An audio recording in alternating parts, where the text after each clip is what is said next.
मेरे को बहुत अच्छा लगा लाइव इमेज के साथ इंटरेक्ट करने के लिए। पूरी छूट थी सवालों की और आपने बिल्कुल अच्छे से सवाल पूछे। मुझे लगता नहीं है मैंने किसी सवाल का जवाब ना दिया हो, तो बड़े अच्छे से बातचीत हुई। और सभी लोग फॉलो करिए, अच्छा काम कर रहे हैं। अच्छे काम को हमेशा सराहना की जानी चाहिए। लाइव इमेज चैनल को लाइक करिए, सब्सक्राइब करिए। आज कश्मीरी पंडितों की ऑर्गेनाइजेशन द्वारा 2 दिन का कॉन्क्लेव यहाँ साईं ऑडिटोरियम में प्रायोजित किया गया है। हम इसमें डॉक्टर सुरेंद्र कौल, जो GKPD के को फाउंडर हैं, उनसे बातचीत करने के लिए आए हैं। तो सबसे पहले मैं डॉक्टर साहब आपसे ये पूछूंगी कि आप अपने ही देश में रिफ्यूजी कैसे हो गए? सबसे पहले धन्यवाद मेरे को इंटरव्यू लेने का। मैं 1990 से पहले पूरी मेरी पैदाइश और मेरा स्कूलिंग और मेरा मेडिकल एजुकेशन श्रीनगर में हुआ था। और 1990 में मेरा हाउस जॉब चल रहा था। मैं तो कैजुअल्टी में काम करता था, हॉस्पिटल में काम करता था। और जब 1990 के बाद जो त्रासदी हुई, जो नरसंहार हुआ, मैं भी इस पूरे समाज का हिस्सा था। जो कि हमारा जिस तरह से मेरा पूरा समाज निकला, उस तरह से मैं भी निकला। तो मैं भी रिफ्यूजी बना अपने ही देश में। डॉक्टर साहब, जनरली आपके ऊपर कश्मीरी पंडितों के द्वारा एक आक्षेप लगाया जाता है कि आप एक NRI हैं और आप उनकी मतलब कश्मीरी पंडितों की भावनाओं को अच्छे से नहीं समझ सकते या उनके बारे में बात नहीं कर सकते। इस बात के लिए क्या खंडन है आपके पास? देखिए, ये कुछ ऐसे तत्व हैं जो ऐसा चीज़ कर रहे हैं। ये बांटने की प्रक्रिया होती है कि किस तरह से बांटा जाए, किस तरह से सेल्फ डिस्ट्रक्टिव मोड पे चला जाए। मैंने आपको बताया, मैं 1990 तक कश्मीर में ही रहता। ये मैंने तो अपने आँखों से देखा है। अब मैं अमेरिका चला गया, इसका मतलब ये है कि कोई दर्द नहीं है मुझे। ये तो वही चीज़ है कि अब कश्मीर में जो अगर दिल्ली में रहता है कि भाई दिल्ली वाले को कोई हक नहीं है कश्मीर के बात करने के लिए, क्योंकि वो तो वहाँ रहता नहीं है। ये तो वही बात हो गई ना। जो जयपुर में रहता है, वो जयपुर वाले को कोई हक नहीं है, क्योंकि वो तो जम्मू वाले को हक है, मगर जयपुर वाले को हक नहीं है क्योंकि वो तो वहाँ रहता नहीं है। अरे जम्मू वाले भी तो, आप तो भी तो वहाँ नहीं रहते हो। सो ये एक ऐसे तत्व हैं हमारे समाज में जिनका कोई बेस नहीं है। वो चीज़ इसको हाईलाइट करते हैं। मगर हमारा समाज एक बहुत ही अच्छा समाज है। उनको मालूम है, पढ़े लिखे बेवकूफ़ नहीं है, उनको सब पता है। अब कोई गुंडागर्दी से किसी को मनाएगा, अपनी आवाज़ ऊंची करके किसी को दबाने की कोशिश करेगा, वो तो नहीं चलेगा। डॉक्टर साहब, कश्मीरी पंडित का मैंडेट GKPD के साथ है? अच्छा सवाल है। कश्मीरी पंडितों का मैंडेट GKPD के साथ है। देखिए, जो ग्लोबल कश्मीरी पंडित डायस्पोरा है, ये तो 2009 से काम करता है, मगर 2017 और 18 में इसको पब्लिक डोमेन में आना पड़ा, क्योंकि एक ज़रूरत थी सारे विश्व भर के कश्मीरी पंडितों को जोड़ने की। क्योंकि हमारी संस्थाएं तो काफ़ी हैं, अच्छा काम भी करती हैं, क्योंकि हमारे तो इतने सारे हज़ारों टुकड़े हो गए विस्थापन के बाद। एक अमेरिका में है, एक लंदन में है, एक ऑस्ट्रेलिया में है, एक न्यूजीलैंड में है, एक जगती में है, एक जयपुर में। ये और हमारा समाज बिल्कुल छोटा है। इन सभी टुकड़ों को जोड़ने की ज़रूरत थी। ग्लोबल कश्मीरी पंडित डायस्पोरा ने वही काम किया है कि सारे टुकड़ों को जोड़ दिया। इसमें हमारे जो मेन स्ट्रीम ऑर्गेनाइजेशंस हैं वो भी है। और 2018 में ग्लोबल कश्मीरी पंडित डायस्पोरा ने पहल की थी कि पूरे विश्व भर में जितने भी हमारे समाज के ऑर्गेनाइजेशंस हैं, उनके लीडर्स के साथ बात करी जाए। और ये बात हमने खुल के उन सबों के साथ रखी थी कि एक हमारे छोटे से समाज को इकट्ठे होके सबों को मिलजुल के काम करना पड़ेगा, क्योंकि उससे काफ़ी ज़्यादा असर पड़ेगा। तो वो हमने एक कंसेंसस डॉक्यूमेंट 2018 में बनाया था, जिसको हमारे सभी मेन स्ट्रीम ऑर्गेनाइजेशंस हैं, उनके हस्ताक्षर हैं। आप अभी ऑनलाइन भी देख सकते हैं। उतना ही नहीं, लगभग 25,000 लोगों ने उस पर हस्ताक्षर किए। ये डॉक्यूमेंट कहाँ देखा जा सकता है ऑनलाइन? अगर आप गूगल पे डालेंगे ग्लोबल कश्मीरी पंडित डायस्पोरा रेजोल्यूशन, वो आपको सब दिखेगा। उसमें सारे कितने लोगों ने साइन किया है, कितने ऑर्गेनाइजेशन से साइन किया है, जो उसकी मूल रूप से जो डिमांड्स थे वो हमने आज रेजोल्यूशन में कॉन्क्लेव में पढ़े, जो कि ऑलरेडी ये रिजॉल्व था। तो उस तरीके से जब सारे समाज के ऑर्गेनाइजेशन और लोग उस पर हस्ताक्षर करते हैं तो वो मैंडेटरी होता है। आप वन प्लेस सेटलमेंट की बात कर रहे हैं, ये वादी में किस जगह पर होगा?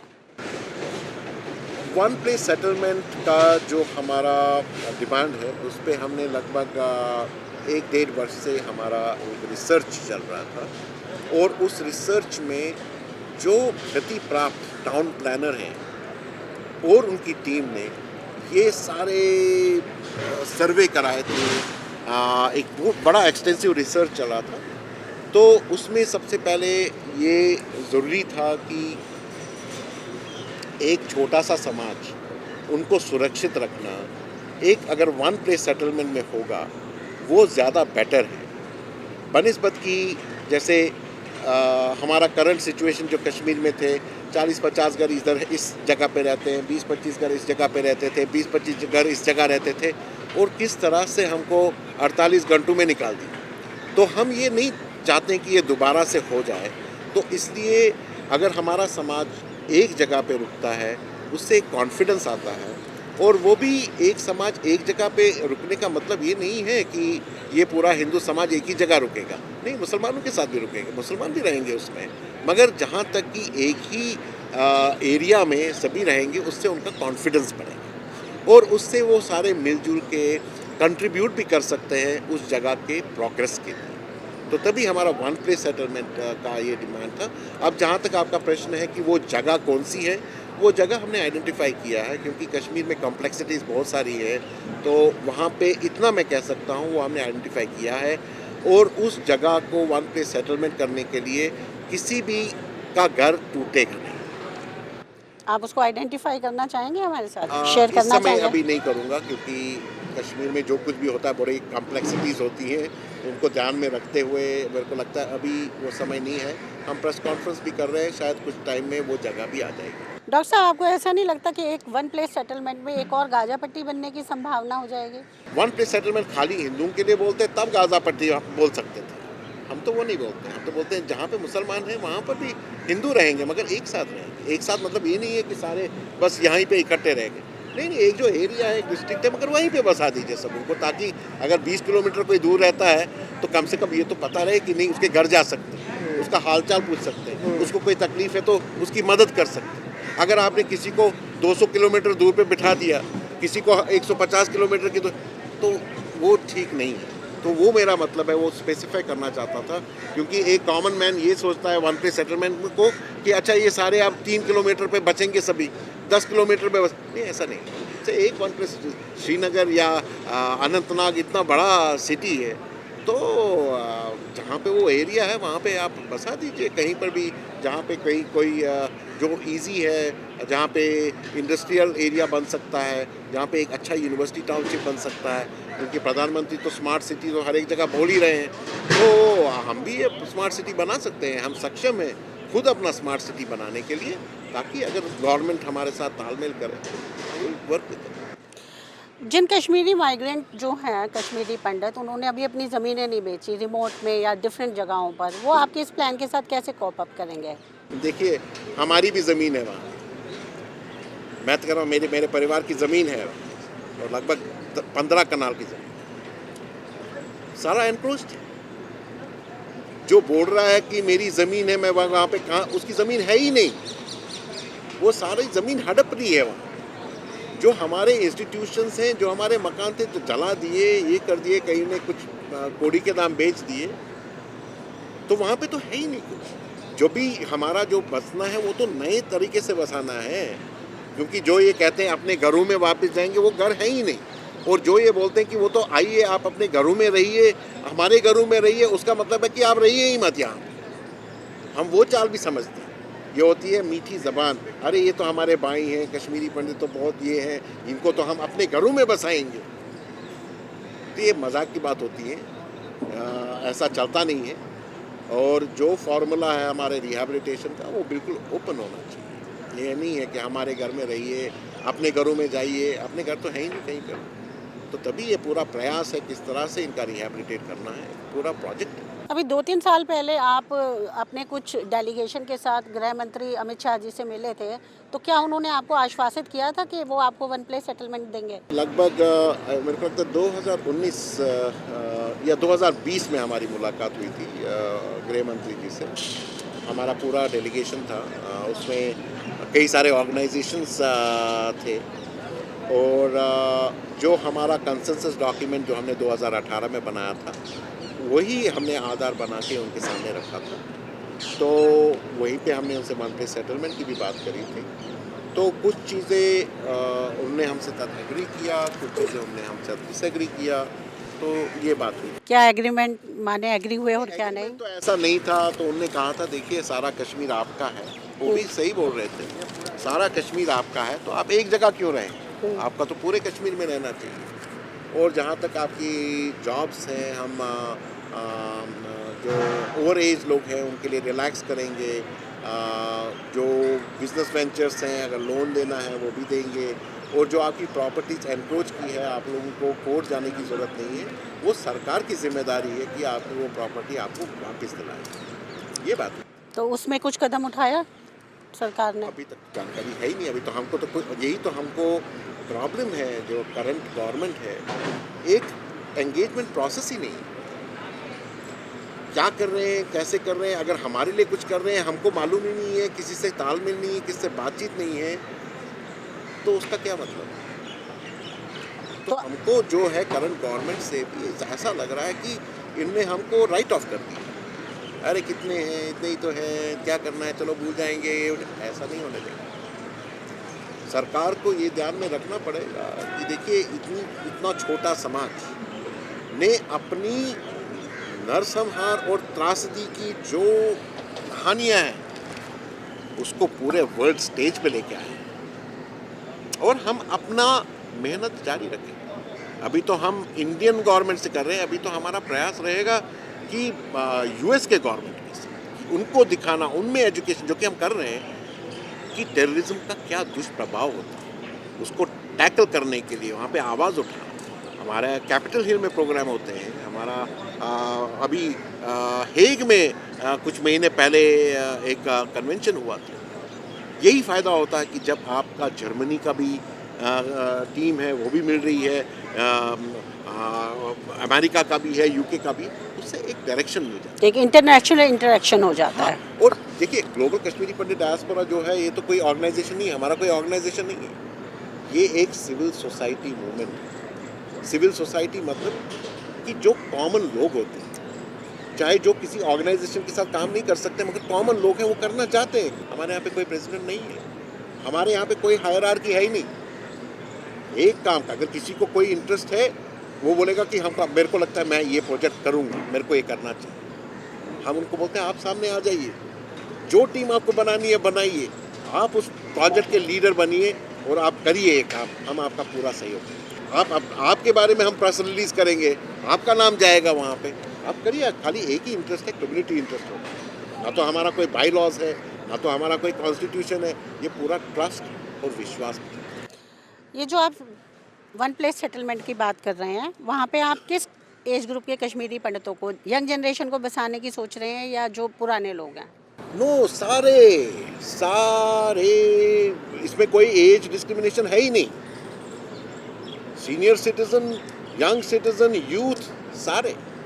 और इतना ही नहीं, जो कश्मीरी पंडित 1947 से पहले निकले हैं हम उनके साथ भी टच में हैं, और वो भी आना चाहते हैं, वो भी आना चाहेंगे।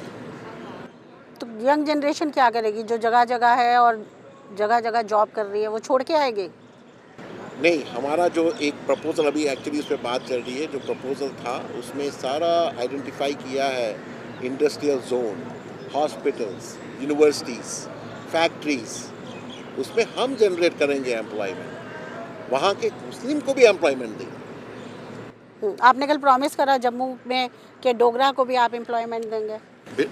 मैंने ये बोला कि देखिए हम देख रहे हैं अभी जो प्राइम मिनिस्टर एम्प्लॉयज़ हैं उसमें काफ़ी डोगरा समाज के भी लोग सफ़र कर रहे हैं, और मुझसे ये प्रश्न किया गया था कि वहाँ पे वो एजिटेशन कर रहे हैं। मैंने उनको बोला था कि भाई हमारा जो असेसमेंट ऑफ प्रॉपर्टीज़ है वो तो $3.5 बिलियन है, मगर अगर हम ओवरऑल देखेंगे वो तो करीब $27 बिलियन। वो टैक्स पे बात उठाई थी, उन्होंने प्रश्न किया था मुझे कि आप टैक्स नहीं, मतलब आप हमको दीजिए वो प्रॉपर्टी, हम तो टैक्स ही नहीं, हम तो उस पर ज़्यादा और पैसा गवर्नमेंट को देंगे, और बल्कि अगर वो हमको पैसा देंगे तो ये प्राइम मिनिस्टर एम्प्लॉइज़ को सड़कों पर भटकने की ज़रूरत नहीं है, चाहे उसमें डोगरा समाज भी क्यों ना हो, कोई भी हो, मुस्लिम भी क्यों ना हो, हम उन सबों को नौकरियाँ देंगे। तो जब आज जम्मू और कश्मीर की पूरी जनता प्रॉपर्टी टैक्स देने के लिए एजुटेशन पे आ रही है, तो आप ऊपर होके ऐसे क्यों कह रहे हैं कि हम प्रॉपर्टी टैक्स देने को तैयार हैं? देखिए, ये एक राइट होता है। देखिए, मैं अमेरिका में रहता हूँ, टैक्स देता हूँ, अब दिल्ली में कोई रहता है वो टैक्स देता है, क्योंकि उसी टैक्स से इंफ्रास्ट्रक्चर बनता है, उसी टैक्स से गवर्नमेंट अस्पताल बनाता है, उसी टैक्स से गवर्नमेंट स्कूल बनाता है। तो आप अगर पैसा नहीं देंगे सरकार को तो फिर वो डेवलपमेंट क्या करेंगे? सो ये इस पे मेरे को मालूम है कश्मीर में कोई बिजली का फ़ी नहीं देता था, मगर ये क्या जायज़ है क्या?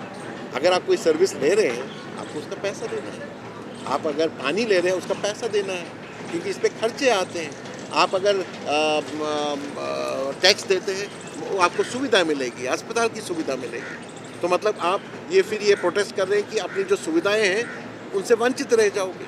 आप वही अस्पताल जो 50 साल पहले बना है, उसी में आपको गुजारा करना पड़ेगा। अगर आप टैक्स देंगे, सरकार के पास ज़्यादा पैसा आएगा, वो तो मल्टी स्पेशलिटी हॉस्पिटल बना सकते हैं, तो आप ही को सुविधा मिलेगी, आप ही को अच्छे रोड्स मिलेंगे।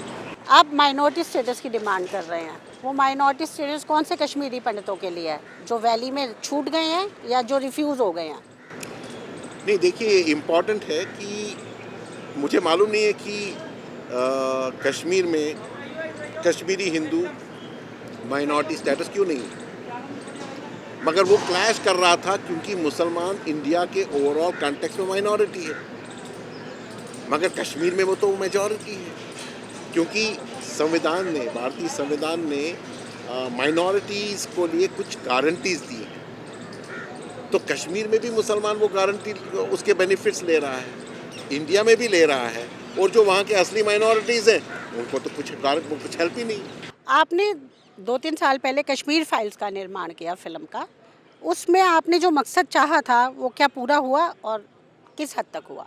सिनेमा एक ऐसा मीडियम रहता है जिसका दिमाग पे बहुत समय तक असर पड़ता है। तो मगर हम पिछले 10 वर्षों से ये प्रयास कर रहे थे कि कोई डायरेक्टर ये प्रोजेक्ट को ले, मगर इसमें इतनी कॉम्प्लेक्सिटीज़ थी, रिस्क थे कि वो तैयार नहीं थे इस चीज़ को लेने के लिए। और 2018 में विवेक अग्निहोत्री साहब ह्यूस्टन आए थे, जहाँ मैं रहता हूँ यूएसए में। वहाँ पे मेरी उनसे भेंट हुई और वहाँ पे मैंने उनसे रिक्वेस्ट किया कि आप हमारे जो त्रासदी हुई है, जो नरसंहार हुआ है, इसके बारे में आप मूवी बनाएंगे क्या? तो हमने उनको पूरा आश्वासन दिया कि हमारा समाज पूरे आपके साथ इसमें पूरा सहयोग करेगा और जो भी लॉजिस्टिक्स है उसमें पूरा सहयोग करेगा। तो उस समय वो नहीं माने, मतलब उन्होंने हाँ ना नहीं किया, मगर उसके बाद लगभग 1 महीने के बाद सोच समझ के उन्होंने मेरे को बताया कि हाँ वो तैयार है, तो क्या आप लोग सहयोग करेंगे? तो उसमें मैंने बोला हम पूरा सहयोग करेंगे, तो आप खाली ये पहल करिए। देखिए, एक मकसद जो उस मूवी का था वो था कि एक अवेयरनेस पैदा करना, एक अवेयरनेस पैदा करना कि एक स्वतंत्र भारत में एक पूरा समाज, उसका नरसंहार और उसका पलायन हो जाता है और किसी को इसके बारे में जानकारी नहीं रहती है, तो उसके बारे में एक मकसद वो था कि अवेयरनेस क्रिएट किया।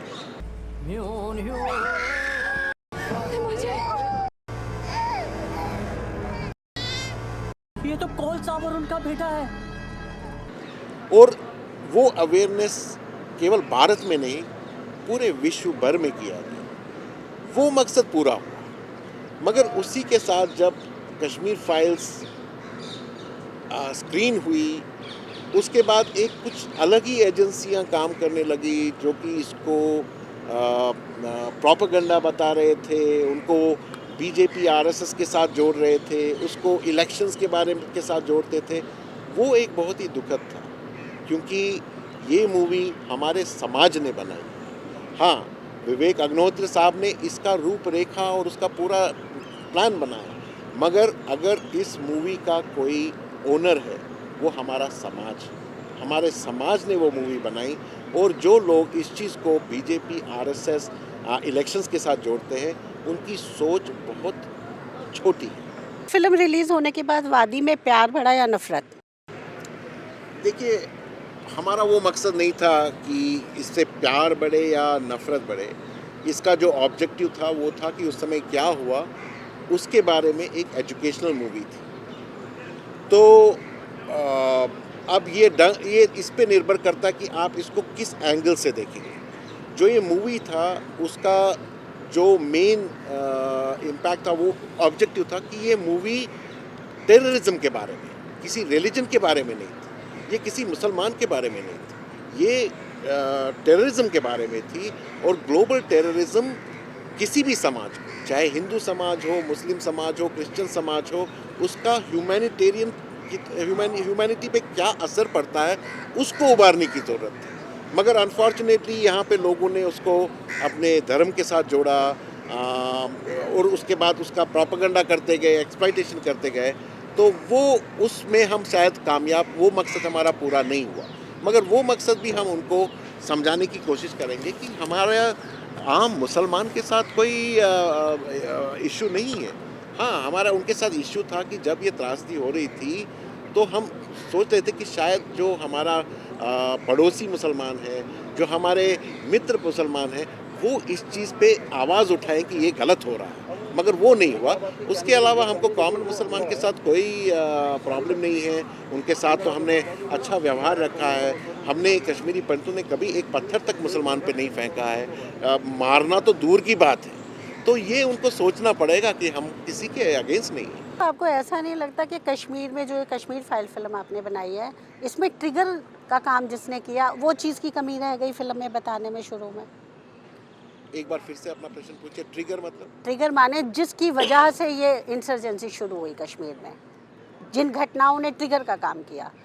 जैसे कि जो 1986-87 में इलेक्शंस हुए उसमें धांधलेबाजी हुई, जिसके कारण एचएम के जो सलाउद्दीन साहब हैं वो माने उसी में से निकले और उन्होंने बहुत सारे लोग पाकिस्तान गए। अच्छा, आपने मेरे को ये सवाल पूछा। जी। लोग तो मिलिटेंसी टेररिज्म को मुस्लिम यूनाइटेड फ्रंट इलेक्शंस के रिगिंग के साथ जोड़ते हैं। कुछ लोग इसको कि भाई वहाँ पे कश्मीर में नौकरियाँ नहीं हैं, पैसा नहीं है, उसके साथ जोड़ते हैं। तो वो जो है वो हमेशा चेंज होता रहता है। मगर आपको ये बता दूं कि मुस्लिम यूनाइटेड फ्रंट तो 1987 में बना था। मगर ये जो पाकिस्तान जाने की और ट्रेनिंग लेने की प्रक्रिया थी वो तो 1985-86 में चालू हो गई थी। तो आप इसको किस तरह से देखेंगे कि जब क्रॉस बॉर्डर वहाँ के यूथ जाते थे 1985-86 में, और फिर तो जो टेररिज्म हुआ वो तो प्री प्लान था, जैसे कि ऑपरेशन टू पैक। उसी की बात मैं करने वाली थी। हाँ, ऑपरेशन टू पैक, जैसे ज़ियाउल हक ने ऑपरेशन टू पैक किया कि भाई इनको, वो कब उन्होंने किया? वो तो 1985-86 में किया था। उस समय तो मुस्लिम यूनाइटेड फ्रंट नहीं था। तो ये सारे जो प्रोपेगेंडा नैरेटिव चेंज हो रही हैं, ये शायद बेवकूफ़ बनाने की बात है। मगर जिसको पूरा नॉलेज है, जिसको पूरा देखा हुआ है, ये हजम नहीं होगी। तो ऑपरेशन टोपैक का भी तो एक रोल था ना बहुत ज़्यादा, ज़ियाउल हक साहब के, तो वो कश्मीर फाइल्स में उसका जिक्र क्यों नहीं किया गया? देखिए, हमको ये ध्यान में रखना है, एक जो फिल्म बनती है उसका टाइमिंग कितने देर तक चलती है। ये जो कश्मीर फाइल्स थी 2 घंटे 50 मिनट तक चलती। इससे पहले कश्मीर फाइल्स से पहले और हमारे नरसंहार और पलायन के बाद 100 पिक्चर्स कश्मीर पे बनी। उसमें किसी पिक्चर में कश्मीरी पंडितों का कोई हाल दिखाया नहीं गया। क्या किसी मीडिया वालों ने उनसे सवाल किया कि भाई यहाँ से तो पूरा एक समाज ही अपनी फेथ की वजह से निकला है, आप लोगों ने उस मूवी में क्यों नहीं रखा? तो खैर, ये तो डायरेक्टर का फ्रीडम है, एक्सप्रेशन है, वो क्या रखना चाहते हैं, क्या नहीं रखना चाहते हैं। तो मुझे लगता है कि जो ऑब्जेक्टिव कश्मीर फाइल्स का था वो प्राइमरली ये था कि टेररिज्म की वजह से जो हमारे समाज पे हुआ उस पे क्या हुआ, और उसकी वजह से एक ह्यूमैनिटेरियन एंगल कि क्या हो जाता है ह्यूमैनिटी का, वो ऑब्जेक्ट।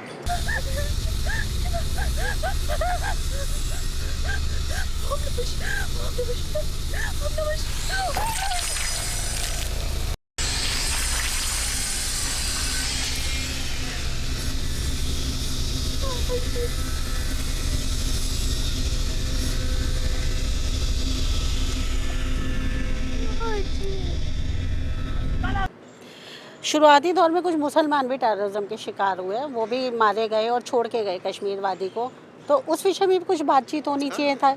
हमारे एथनिक क्लिंजिंग और जेनोसाइड के बाद लगभग 100 की तादाद में कश्मीर पे मूवीज़ बनी, और किसी भी मूवी में एक्सेप्ट शिकारा ने कुछ दिखाया था, किसी भी मूवी में, चाहे वो हैदर हो, चाहे वो मिशन कश्मीर हो, कश्मीरी पंडितों का कोई सीन ही नहीं था। तो ये तो खैर हम उस पर नहीं बोलते, क्योंकि ये डायरेक्टर का एक इंडिपेंडेंस है कि वो क्या दिखाना चाहते हैं। तो वो उन्होंने रखा क्यों नहीं रखा, तो उसका जवाब वही देंगे। मगर उनको मालूम था कि जो उनको मूवी का मकसद है कि जो टेररिज्म के शिकार होते हैं, एक समाज पूरा जो अपने धर्म के आधार पर जिनको निकाला गया, उसको दिखाना था। अगर आप मेरे को पर्सनली बोलेंगे, बहुत मुसलमानों ने को भी मारा गया, टेररिज्म ने बहुत सारे मुस्लिम्स को मारा, मगर उनको जो उन्होंने मुस्लिम को मारा क्योंकि वो प्रो इंडिया थे, और हमको जो मारा क्योंकि हम हिंदू थे। इतना खाली अंतर है। और दूसरी चीज़ है कि हम और हमारा समाज एक नरसंहार और त्रासदी का और पलायन का शिकार हुआ, पर मुसलमान तो अपने घरों में बैठे हैं, तो मुस्लिम तो वहाँ से नहीं निकले। आप समझ रहे हैं ना। मगर डॉक्टर साहब, मैं एक बात कहना चाहूँगी कि क्या कश्मीरी मुस्लिम ज़्यादा सफर नहीं रहा कश्मीरी पंडितों से? नहीं, देखिए, सफरिंग तो सफरिंग होती है। इसकी तुलना नहीं मैं करना चाहता हूँ कि कौन ज़्यादा है कौन कम है। तो एक सफरिंग तो सफरिंग होती है, और टेररिज्म की वजह से वो भी सफ़र किए हैं। हमारा जो खाली डिफरेंस है कि हमारा पूरा समाज ही हमारा हज़ारों साल की सभ्यता विस्थापित होके निकल रहा है। सफरिंग में भी कायदा है ना, किसी का सफरिंग है कि भाई किसी का वेतन बंद हो गया, वो तो सफ़र करेगा 10 दिन 15 दिन, फिर से नौकरी कर लेगा, है ना। हमारा तो पूरा, हमारे तो रूट्स ही ख़त्म कर दी। तो वो सफरिंग और ये सफरिंग में अंतर है। आपको निकाला गया, मगर आप जब निकल आए या निकाला गया आपको, तो आपने एक अच्छे एनवायरनमेंट में आपने अपने को पाया, मगर वो उसी ख़राब एनवायरनमेंट में बैठे रहे कश्मीरी मुस्लिम, और लगातार टेररिज्म में इन्वॉल्व रहे। तो क्या ऐसा नहीं हुआ कि वो लोग माने अपनी लाइफ को उन्होंने रूइन करा? देखिए, ये होते हैं इंडिविजुअल चॉइस। कोई आदमी शराब पिएगा, मालूम है शराब ठीक चीज़ नहीं है, तो भी पिएगा तो उसको सिरोसिस होगा, तो मर जाएगा। इसी तरह से अगर वो चॉइस लेते हैं कि मेरे को बंदूक लेनी है, उनको मालूम है इसका असर क्या है। जैसे शराबी को मालूम है उसके सेहत के लिए असर ठीक नहीं है। इससे भी जो भी बंदूक अपने हाथ में लेता है, लॉ एंड ऑर्डर को अपने हाथ में लेता है, उसके कुछ रिपरकशंस होंगे।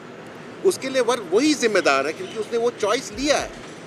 डॉक्टर साहब ने लाइव इमेज के साथ बातचीत करी, आपका बहुत बहुत धन्यवाद। Thank you. Thank you.